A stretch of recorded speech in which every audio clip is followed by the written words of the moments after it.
Hello દોસ્તો, તો મિત્રો આજે આપણે આ મૂળભૂત અધિકારોના આપણે પ્રશ્ન જોવાના છીએ. વિધાનવાળા પ્રશ્નો છે અને જે બહુ જ એકદમ ટ્રિકી પ્રશ્નો છે, તમને કન્ફ્યુઝ કરી શકે તેવા. તો આપણે એની પ્રેક્ટિસ કરશું તો આપણે કન્ફ્યુઝ નહીં થઈએ. મિત્રો આમાં ક્લેરિટી જેટલી રાખશું એટલું તમે કન્ફ્યુઝન નહીં થાય. તો એવા પ્રશ્નોની સતત ને સતત તમે પ્રેક્ટિસ કરો તો તમારામાં ધીરે ધીરે ક્લેરિટી આવતી જશે. તો તમને આઈડિયા આવશે કે કયું વિધાન સાચું છે, કયું ખોટું છે, તે તમે તમારા નોલેજ ઉપરથી રિકોલ કરીને તમે તેને નિર્ણય લઈ શકશો, કયું સાચું છે ને કયું ખોટું છે એમ.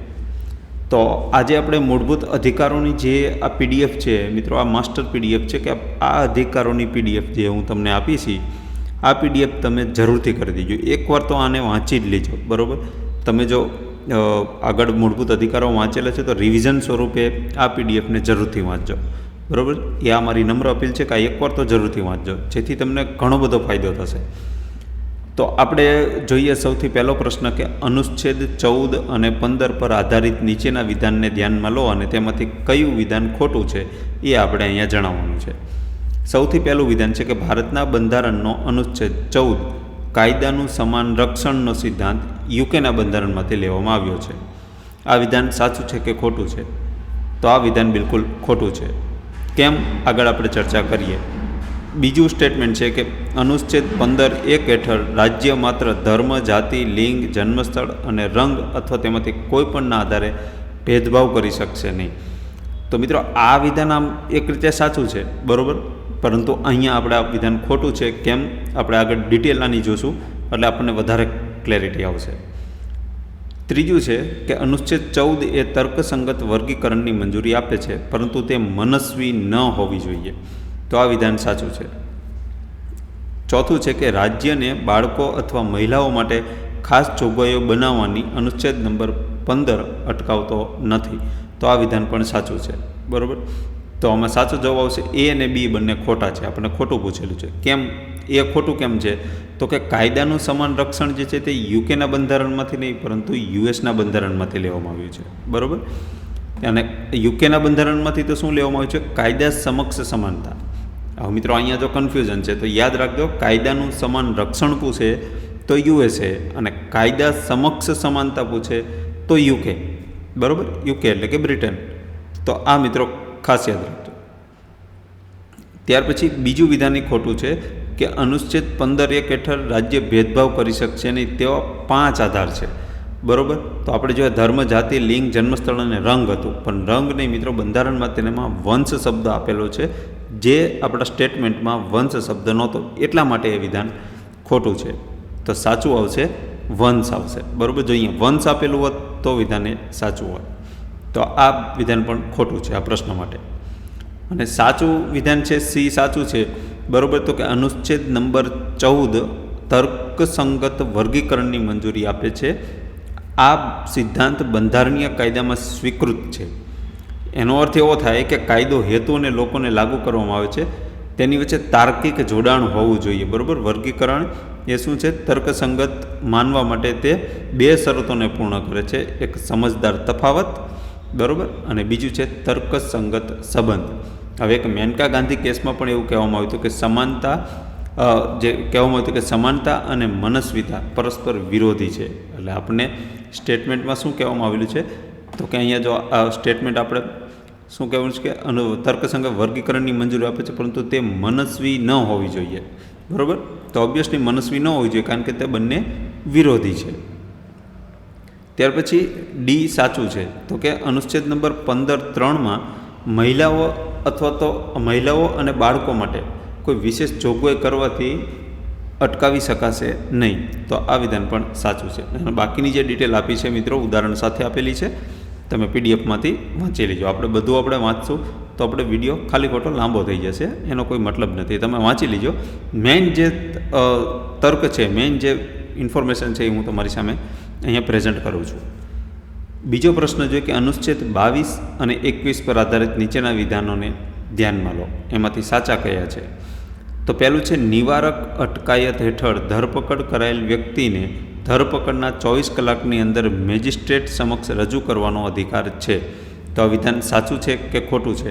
તો આમાં જવાબ જોઈ લઈએ. સી અને ડી સાચું છે. એટલે આ પહેલું વિધાન ખોટું છે. કેમ? જોશું આપણે ડિટેલમાં. અનુચ્છેદ બી છે કે અનુચ્છેદ 21માં ફક્ત રાજ્ય સામે રક્ષણ આપવામાં આવ્યું છે, ખાનગી વ્યક્તિઓ સામે નહીં. તો આ વિધાન પણ ખોટું છે.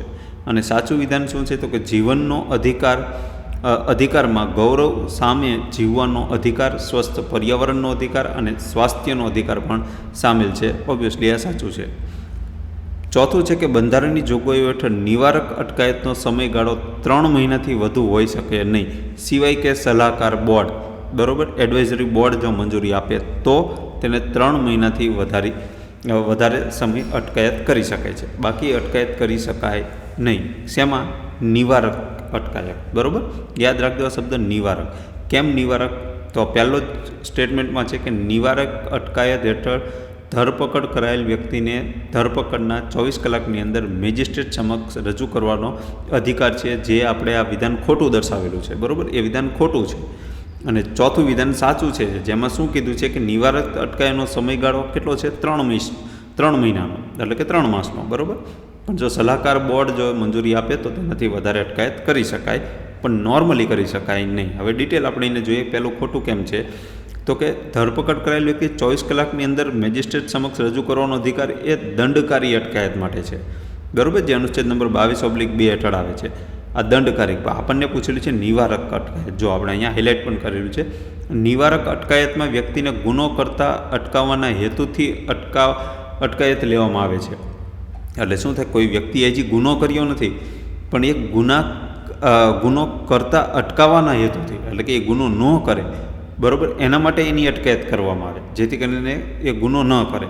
તો આ અટકાયત 3 મહિનાથી વધુ ન કરી શકાય, બરાબર. અને 3 મહિનાથી વધારે જો કરવી હોય તો એડવાઇઝરી જે હોય છે, બરાબર, તેની પરમિશન લેવી પડે છે. અને નિવારક અટકાયત હેઠળના વ્યક્તિને 24 કલાકની અંદર મેજિસ્ટ્રેટ સમક્ષ રજૂ કરવાનો અધિકાર મળતો નથી. જો નિવારક અટકાયત કરેલી વ્યક્તિ એમ કહે કે મારે મેજિસ્ટ્રેટ સામે મને રજૂ કરો, તો એ અધિકાર એને મળતો નથી. માત્ર દંડકારી અટકાયત કરવામાં આવી હોય તો અધિકાર મળે છે. તેને ફરજિયાત 24 કલાકની અંદર મેજિસ્ટ્રેટ સમક્ષ રજૂ કરવો પડે છે. બીજું વિધાન ખોટું છે કે મૂળભૂત અધિકારો મુખ્યત્વે રાજ્યની સત્તા પર અંકુશ મૂકે છે, બરાબર. જે અનુચ્છેદ 17 જે અસ્પૃશ્યતા નાબૂદી અને અનુચ્છેદ 23 માનવ તસ્કરી પર પ્રતિબંધ અને અનુચ્છેદ 24 બાળ મજૂરી પર પ્રતિબંધ જેવા કેટલાક અધિકારો ખાનગી વ્યક્તિઓ સામે પણ ઉપલબ્ધ છે, બરાબર. હવે ખાનગી વ્યક્તિઓ સામે પણ ઉપલબ્ધ છે. આપણને ત્યાં ઓપ્શનમાં આપણને શું બીમાં શું આપેલું હતું આપણે જોઈએ. અહીંયા બીમાં શું આપેલું છે કે ફક્ત રાજ્ય સામે રક્ષણ આપવામાં આવે છે, ખાનગી વ્યક્તિઓ સામે નહીં. તો ખોટું કેમ છે? કારણ કે આવા જે બાળ મજૂરી પર પ્રતિબંધ ને આ બધા જે અધિકારો આપે છે તે ખાનગી પણ છે, બરાબર. એટલા માટે ખોટું છે. એટલે ખાનગી વ્યક્તિઓને પણ આ રક્ષણ મળે છે એટલા માટે, બરાબર. MC મહેતા વિરુદ્ધ ભારત સંઘ કેસમાં કોર્ટે પ્રદૂષણ ફેલાવતા ખાનગી ઉદ્યોગોને પણ અનુચ્છેદ 21 હેઠળ જવાબદાર ઠેરવ્યા હતા, બરાબર. તો એટલા માટે આ ખોટું છે. અને સાચું વિધાન છે કે અનુચ્છેદ 21 છે તે જીવન અને વ્યક્તિગત સ્વતંત્રનું રક્ષણ માત્ર શરીર અસ્તિત્વ અથવા પશુ જીવન જીવવા સુધી મર્યાદિત નથી, બરાબર. એવું એક મેનકા ગાંધી કેસ જે છે એમાં સુપ્રીમ કોર્ટે આ અધિકારને માનવ ગૌરવ સાથે જીવન જીવવાનો અધિકાર તરીકે વ્યાખ્યાયિત કર્યો છે, બરાબર. એટલા માટે આ વિધાન સાચું છે. અને ચોથું વિધાન સાચું છે કે અનુચ્છેદ 22/4 નિવારક અટકાયત કાયદાના દુરુપયોગ સામે એક મહત્વપૂર્ણ બંધારણીય સુરક્ષા પૂરી પાડે છે. આ જોગવાઈ સ્પષ્ટ કરે છે કે કોઈ પણ વ્યક્તિને 3 મહિનાથી વધુ સમયગાળા માટે અટકાયતમાં રાખી શકાય નહીં, સિવાય કે સલાહકાર બોર્ડ, એટલે કે એડવાઇઝરી બોર્ડની પરમિશન સિવાય, બરાબર. તો આપણે જોયું. એટલા માટે આ ચોથું વિધાન સાચું છે. ત્યાર પછી ત્રીજો પ્રશ્ન જોઈએ કે અનુચ્છેદ 32 અને રીટ પર આધારિત નીચેના વિધાનો ધ્યાનમાં લો અને તેમાંથી કયું વિધાન ખોટું છે, બરાબર. તો આમાં જોઈ લઈએ. ખોટું વિધાન બીજું અને ત્રીજું ખોટું છે, બરાબર. બીજું અને ત્રીજું. પહેલું સાચું છે. શું કહે છે કે ભારતીય બંધારણના આત્મા અને હૃદય તરીકે ઓળખાતો અનુચ્છેદ 32 માત્ર મૂળભૂત અધિકારોના ભંગ સામે જ રક્ષણ આપે છે, અન્ય કાનૂની અધિકારો માટે નહીં. તો બિલકુલ સાચું છે, બરાબર. આ વિધાન સાચું છે. બીજું વિધાન છે કે હેબિયસ કોર્પસ રીટ માત્ર જાહેર અધિકારીઓ સામે જારી કરી શકાય છે, ખાનગી વ્યક્તિઓ સામે નહીં. આ વિધાન ખોટું છે. ત્રીજું છે ક્વો વોરંટો રીટનો શાબ્દિક અર્થ તમારા અધિકાર અથવા વોરંટ દ્વારા છે અને તે માત્ર મંત્રી પદ અથવા ખાનગી કાર્યાલય ધારણ કરનાર વ્યક્તિ સામે જ જારી કરી શકાય છે. તો આ વિધાન પણ ખોટું છે. ચોથું છે કે જ્યારે કોઈ કોર્ટ અથવા ટ્રિબ્યુનલ તેના અધિકાર ક્ષેત્રનું ઉલ્લંઘન કરે છે ત્યારે ઉચ્ચ કોર્ટ દ્વારા તેને રોકવા માટે પ્રોહિબિશન રીટ જાહેર કરી શકે છે. તો આ વિધાન સાચું છે. બરાબર. તો આમાં સાચો જવાબ આવશે ઓપ્શન એ. માત્ર બી અને સી ખોટું છે. કેમ? તો જો એ સાચું છે. શું કહે છે કે મૂળભૂત અધિકારોના અમલ માટે સીધો સુપ્રીમ કોર્ટમાં જઈ શકશે. આ અધિકાર પોતે જ એક મૂળભૂત અધિકાર છે. બરાબર. મૂળભૂત અધિકારનો જો તમારે અમલ કરાવવો હોય, તમારી સામે અન્યાય થયો, તમને અધિકાર ન મળતો હોય તો તમે સુપ્રીમ કોર્ટમાં જઈ શકો છો. બરાબર. એટલા માટે આ વિધાન સાચું છે. પહેલું વિધાનમાં શું કીધેલું છે કે આત્મા અને હૃદય છે. બરાબર. આ એક પોતે જ એક મૂળભૂત અધિકાર છે. ત્યાર પછી બીજું ખોટું છે કે હેબિયસ કોર્પસનો શાબ્દિક અર્થ તમે શરીરને હાજર કરો. આ રીટ જાહેર અધિકારીઓ અને ખાનગી વ્યક્તિઓ બંને સામે જારી કરી શકાય છે. બરાબર. એવું નહીં ખાનગી સામે ન કરી શકાય, બંને સામે કરી શકાય છે. એટલા માટે આ વિધાન ખોટું છે. ત્રીજું ખોટું છે કે કોવોરંટનો શાબ્દિક અર્થ તમારા અધિકાર અથવા વોરંટ દ્વારા છે, જે સાચું છે, પરંતુ આ રીટ માત્ર જાહેર કાર્યાલય પર ગેરકાયદેસર રીતે કબજો કરનાર વ્યક્તિ સામે જ જારી કરી શકાય છે. બરાબર. એટલા માટે આ વિધાન ખોટું છે કે ખાનગી કાર્યાલયો મંત્રીપદ અથવા સંસદ અથવા રાજ્ય વિધાનમંડળના સભ્ય તરીકેની પોસ્ટ માટે થઈ શકતો નથી. બરાબર. એટલા માટે આ વિધાન ખોટું છે. અને ચોથું વિધાન સાચું છે કે પ્રોહિબિશન રીટનો શાબ્દિક અર્થ અટકાવવું એવો થાય છે. આ રીટ માત્ર ન્યાયિક અથવા અર્ધન્યાયિક સંસ્થાઓ સામે જ જારી કરી શકાય છે. બરાબર. ત્યાર પછી આપણે ચોથો પ્રશ્ન જોઈએ કે અનુચ્છેદ 19 પર આધારિત નીચેના વિધાનો ધ્યાનમાં લો અને તેમાંથી સાચું કયું છે તે શોધો. તો સી અને ડી સાચું છે, એટલે કે ત્રીજું ચોથું સાચું છે, પહેલું બીજું ખોટું છે. કે ભારતના તમામ નાગરિકોને ભારતીય પ્રદેશમાં મુક્તપણે ફરવા અને ભારતના કોઈપણ ભાગમાં રહેવાનો અને સ્થાયી થવાનો અધિકાર છે, પરંતુ આ અધિકારો પર રાજ્ય દ્વારા વાજબી નિયંત્રણો મૂકી શકાય નહીં. બરાબર. તો આ વિધાન ખોટું છે. રાજ્યો પોતાની રીતે વ્યાજબી નિયંત્રણો તે મૂકી શકે છે. બીજું છે કે અનુચ્છેદ 19/1/A હેઠળ વાણી અને અભિવ્યક્તિની સ્વતંત્રતામાં વ્યવસાયિક જાહેરાતો પર કોઈ કાનૂની નિયંત્રણ મૂકી શકાતું નથી. નહીં, બિલકુલ. આ બિલકુલ ખોટું છે. એના ઉપર નિયંત્રણ તો મૂકી શકાય છે. અને ત્રીજું ચોથું સાચું છે કે ભારતીય બંધારણમાં પ્રેસની સ્વતંત્રતાનો વિશેષ ઉલ્લેખ કરવામાં આવ્યો નથી, પરંતુ તે અનુચ્છેદ 19(1)A સમાવિષ્ટ છે. તો આ વિધાન સાચું છે.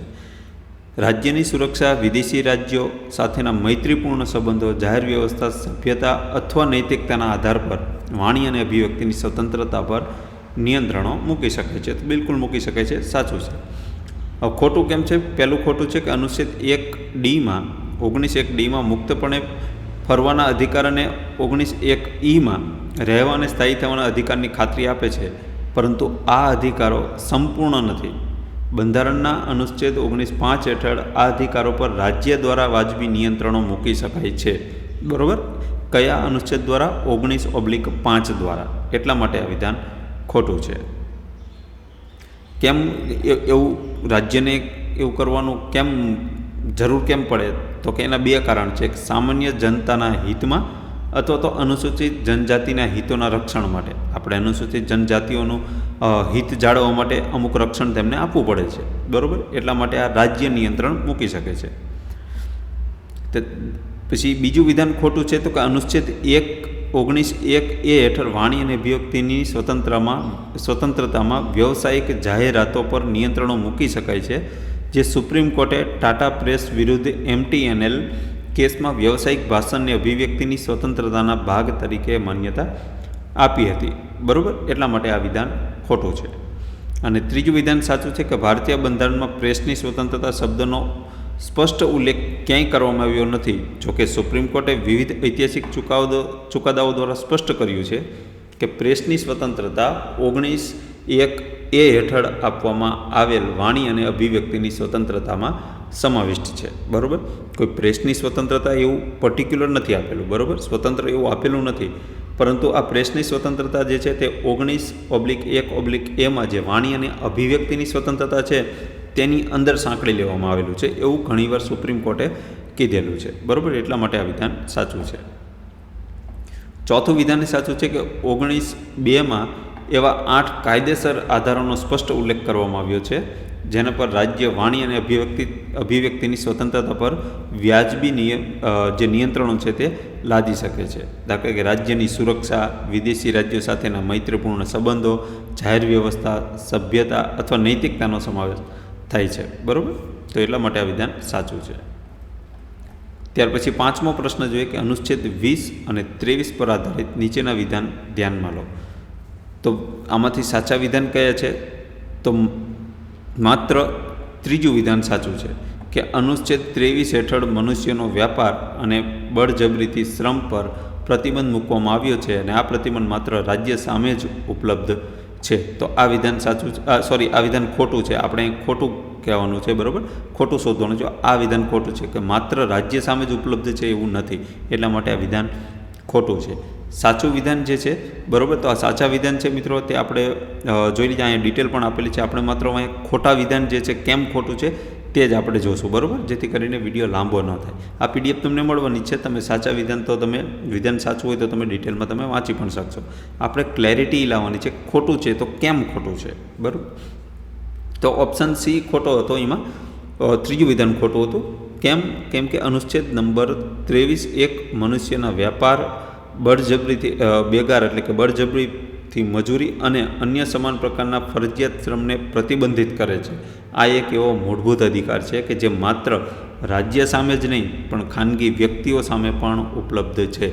આપણને સ્ટેટમેન્ટમાં માત્ર રાજ્ય સામે કીધું, એટલા માટે આ ખોટું છે. બરાબર, ત્યાર પછી પ્રશ્ન નંબર 6 જોઈએ કે અનુચ્છેદ 16 અને 17 પર વિધાનો આપેલા છે અને ધ્યાનમાં લો ને એમાંથી ખોટું કયું છે તે શોધવાનું છે. બરાબર, તો 2 વિધાન અહીંયા આપેલા છે. તો આમાં બીજું વિધાન ખોટું છે કે અનુચ્છેદ 17 હેઠળ અસ્પૃશ્યતાનો અંત લાવવામાં આવ્યો છે અને આ અધિકાર માત્ર રાજ્ય દ્વારા જ સ્થાપિત સંસ્થાઓને જ લાગુ પડે છે, ખાનગી સંસ્થાઓમાં નહીં. તો ખોટું છે, ખાનગી સંસ્થાઓમાં પણ લાગુ પડે, બધે જ લાગુ પડે.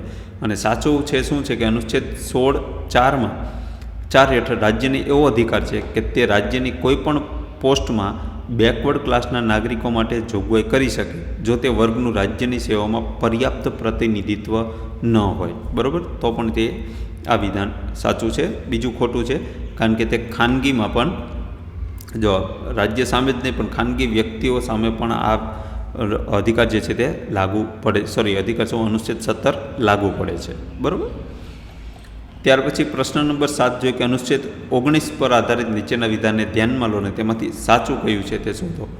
તો પહેલું છે કે અનુચ્છેદ 19(1)(c) હેઠળ નાગરિકોને સંગઠનો અથવા સંઘો બનવાનો અધિકાર છે, પરંતુ સહકારી મંડળીઓ બનાવવાનો અધિકાર આમાં સમાવિષ્ટ નથી. તે બિલકુલ ખોટું છે. બરાબર, સંઘો કે એવું કંઈ બનાવી શકાય નહીં, એટલે આ વિધાન ખોટું છે. અને બીજું સાચું છે કે અનુચ્છેદ 19(1)(1) હેઠળ નાગરિકોને મૌન રહેવાનો અધિકાર પણ પ્રાપ્ત છે. બરાબર, રાઇટ ટુ સાયલેન્સ. તો પહેલું વિધાન ખોટું છે કે અનુચ્છેદ 19(1)(c) તમામ નાગરિકોને સંગઠનો અથવા સંઘો બનાવવાની સ્વતંત્રતા આપે છે. આમાં સહકારી મંડળીઓ બનાવવાનો અધિકાર પણ સામેલ છે. બરાબર, અહીંયા આપણે જે સંઘોને જે છે અને અહીંયા કીધેલું છે સહકારી મંડળીઓ બનાવવાનો અધિકાર આમાં સમાવિષ્ટ નથી પરંતુ સમાવિષ્ટ છે. બરાબર, તો એ પણ અધિકાર મળેલો છે, એટલા માટે આ ખોટું છે. અને બાકી બીજું વિધાન સાચું છે. બરાબર, જેમાં અનુચ્છેદ 19(1)(a) વાણી અને અભિવ્યક્તિની સ્વતંત્રતાની ખાતરી આપે છે. જે સુપ્રીમ કોર્ટે નેશનલ એન્થમ કેસ બિજોય એમ્યુનલ વિરુદ્ધ કેરળ રાજ્યમાં આ વિવિધ કેસોમાં ચુકાદો આપેલો છે, જેમાં એમ પણ કહેવામાં આવેલું છે કે વ્યક્તિને મૌન રહેવાનો અધિકાર પણ આમાં સામેલ છે 19(1)(a)માં. ત્યાર પછી 8મો પ્રશ્ન જોઈએ કે અનુચ્છેદ 24 અને 28 પર આધારિત નીચેના વિધાનો ધ્યાનમાં લો. તો એમાંથી ખોટું કયું છે તે શોધવાનું છે. તો પહેલું છે અનુચ્છેદ 24 હેઠળ 14 વર્ષથી નીચેના કોઈ પણ બાળકને ફેક્ટરીઓ, ખાણો અથવા અન્ય જોખમી રોજગારોમાં રોકી શકશે નહીં, પરંતુ બિનજોખમી કામોમાં તેમને રોકવા પર કોઈ પ્રતિબંધ નથી. તો આ બિલકુલ ખોટું છે. કોઈ પણ બાળ મજૂરી કરાવી શકે નહીં, જોખમી હોય કે ન જોખમી હોય. બરાબર, જોખમી હોય તો ભલે ને બિનજોખમી હોય તો ભલે 14 વર્ષથી નીચેના બાળકોને તમે કામે અથવા રોજગારે રાખી શકો નહીં. એટલે આ વિધાન તદ્દન ખોટું છે. બીજું વિધાન છે અનુચ્છેદ 28(1) હેઠળ રાજ્ય નિધિમાંથી સંપૂર્ણ રીતે જાળવવામાં આવતી કોઈ પણ શૈક્ષણિક સંસ્થામાં ધાર્મિક શિક્ષણ આપી શકાતું નથી. તો આ વિધાન બિલકુલ સાચું છે. બરાબર. એટલે આમાં શું કીધું, રાજ્ય નિધિમાંથી સંપૂર્ણ રીતે જાળવવામાં આવતી કોઈ પણ, એટલે કે રાજ્ય નિધિમાંથી, એટલે કે રાજ્ય સરકાર જે હોય છે અથવા તો કેન્દ્ર, રાજ્ય એટલે મિત્રો અહીંયા રાજ્ય સરકાર ને કેન્દ્ર સરકાર, બરાબર. એમાં રાજ્ય સરકારો કે કેન્દ્ર સરકારો કોઈ પણ હોય, એમની તિજોરીમાંથી જો એમની તિજોરીથી ચાલતી કોઈ પણ શાળા અથવા સંસ્થા હોય, શૈક્ષણિક સંસ્થા હોય, તો એમાં ધાર્મિક શિક્ષણ આપી શકાતું નથી, બરાબર. તેમાં પર્ટિક્યુલર એક ધર્મનું શિક્ષણ આપી શકાય નહીં. એટલા માટે આ વિધાન સાચું છે. હવે ખોટું ઓલું છે આપણે પેલું, શોષણ સામેનો અનુચ્છેદ 24માં શોષણ સામેનો અધિકાર હેઠળ આવે છે. આપણને અહીંયા શું કીધું હતું કે ભાઈ બિનજોખમી કામમાં બાળકોને રાખી શકાય. તો આ અનુચ્છેદ 24 અંતર્ગત શોષણ સામેનો અધિકાર આવે છે, જેમાં 14 વર્ષથી નીચેની ઉંમરના બાળકોને ફેક્ટરી, ખાણો અથવા કોઈ પણ અન્ય જોખમી રોજગારમાં કામ કરવાથી પ્રતિબંધિત કરે છે. બિનજોખમી કામમાં પણ રોકવા માટેનો પ્રતિબંધ બંધારણમાં સ્પષ્ટપણે ઉલ્લેખ નથી, પરંતુ કાયદા દ્વારા તેમાં ફેરફાર કરવામાં આવ્યો છે, બરાબર. ચાઇલ્ડ લેબર એક્ટ 2016માં સુધારો કરીને, બરાબર. એટલા માટે આ વિધાન ખોટું છે. અને બીજું વિધાન તો તે સાચું છે, બરાબર, કે કોઈ પણ રાજ્ય નિધિમાંથી જો ચાલતી શૈક્ષણિક સંસ્થા હોય તો તે ધાર્મિક શિક્ષણ આપી શકતી નથી, કેમ કે આપણો ભારત દેશ જે છે તે બિન સાંપ્રદાયિક સેક્યુલર છે. એટલા માટે આપણે આમુખની અંદર પણ આ શબ્દ ઉમેરવામાં આવે છે, બિન સાંપ્રદાયિક, બરાબર. એટલા માટે આ વિધાન સાચું છે.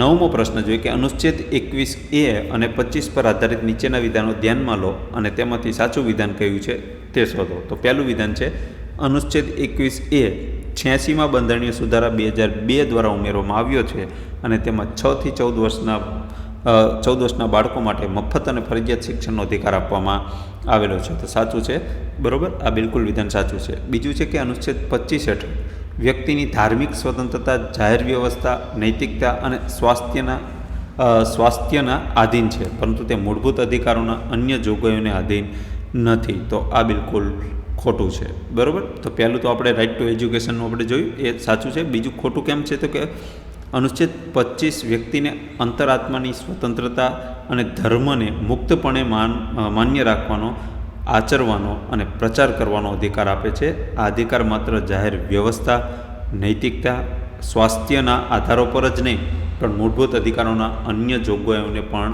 આધીન છે, subject to the other provisions of this part, બરાબર. એટલા માટે આ વિધાન ખોટું છે. ત્યાર પછી 10મો પ્રશ્ન જોઈએ કે અનુચ્છેદ 19 અને 20 પર આધારિત નીચેના વિધાનને ધ્યાનમાં લો. તો આમાંથી સાચું વિધાન બેમાંથી કયું છે તે આપણે શોધવાનું છે. તો પહેલું વિધાન છે અનુચ્છેદ 20/2માં ડબલ જીઓપાર્ડી, એટલે કે ડબલ જીઓપાર્ડીથી રક્ષણ આપવામાં આવ્યું છે, જેનો અર્થ એ છે કે કોઈ પણ વ્યક્તિ પર એક જ ગુના માટે એક કરતાં વધુ વખત કેસ ચલાવીને સજા કરી શકાશે નહીં. બિલકુલ સાચું છે, બરાબર. એક જ ગુના માટે એક કરતાં વધારે કેસ ન કરી શકાય. બીજું છે કે અનુચ્છેદ 19 હેઠળ આપવામાં આવેલ 6 સ્વતંત્રતાઓ માત્ર ભારતીય નાગરિકો માટે જ ઉપલબ્ધ છે અને વિદેશીઓ માટે તે ઉપલબ્ધ નથી. તો બિલકુલ સાચું છે, બરાબર. આ જે અધિકારો છે તે માત્ર અધિકારો, સ્વતંત્રતાઓ છે માત્ર ને માત્ર ભારતનો નાગરિક હોય તો જ તેને લાગુ પડે, બાકી કોઈ સ્વતંત્રતા અથવા તો અધિકાર વિદેશી નાગરિકોને મળતા નથી. એટલે આ બંને વિધાન સાચા છે. જો અહીં આપણે આમાં ડિટેલમાં આપેલું છે આપણે, બરાબર. બંને વિધાન આ સાચા છે.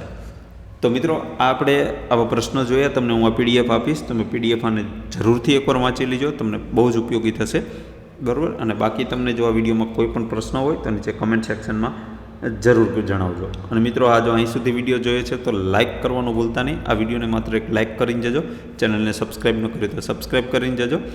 બાકી તમને રેગ્યુલર આવા વિડીયો મળતા રહેશે. જય હિન્દ.